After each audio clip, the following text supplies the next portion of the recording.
ಕನ್ನಡ ಸಿನಿಮಾಗಳಲ್ಲೂ ಅಭಿನಯಿಸುತ್ತಿದ್ದಂಥ ನಟಿಯೊಬ್ಬರು ಇದೀಗ ನೆರಳಿನಲ್ಲಿ ಕೊನೆಯುಸಿರೆಳೆದಿರುವಂಥದ್ದು. ಹೌದು, ಕನ್ನಡ ಮಾತ್ರವಲ್ಲದೆ ಕನ್ನಡ, ತೆಲುಗು, ತಮಿಳಿನಲ್ಲೂ ಕೂಡ ಅಭಿನಯಿಸಿ ಸಾಕಷ್ಟು ಹೆಸರು ಮಾಡಿದಂಥ ಅದ್ಭುತವಾದಂಥ ನಟಿ ಇದೀಗ ತಮ್ಮ 44ನೇ ವಯಸ್ಸಿನಲ್ಲಿ ಕೊನೆಯುಸಿರೆಳೆದಿದ್ದಾರೆ. ಮುಂಜಾನೆ 4:30 ಸುಮಾರಿನಲ್ಲಿ ಕೊನೆಯುಸಿರೆಳೆದಿದ್ದಾರೆ. ಇವರ ಅಂತಿಮ ದಿನಗಳು ತುಂಬಾ ನೆರಳಿನಲ್ಲಿ ಕೊನೆಯುಸಿರೆಳೆದಿರುವಂಥದ್ದು.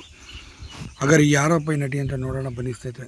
ಸಿನಿಮಾ ರಂಗದಲ್ಲಿ ತಮ್ಮದೇ ರೀತಿಯಲ್ಲಿ ಛಾಪನ್ನು ಮೂಡಿ ಸುಮಾರು 180ಕ್ಕೂ ಅಧಿಕ ಸಿನಿಮಾಗಳಲ್ಲಿ ಅಭಿನಯಿಸಿದರೆ ಕನ್ನಡದಲ್ಲಿ 35ಕ್ಕೂ ಅಧಿಕ ಸಿನಿಮಾಗಳಲ್ಲಿ ಅಭಿನಯಿಸಿದಂತಹ ಅದ್ಭುತವಾದಂಥ ನಟಿ ಅಂದರೆ ಅದು ಜಯಾ ವಾಹಿನಿಯವರು ಅಂತ ಹೇಳ್ಬೋದು.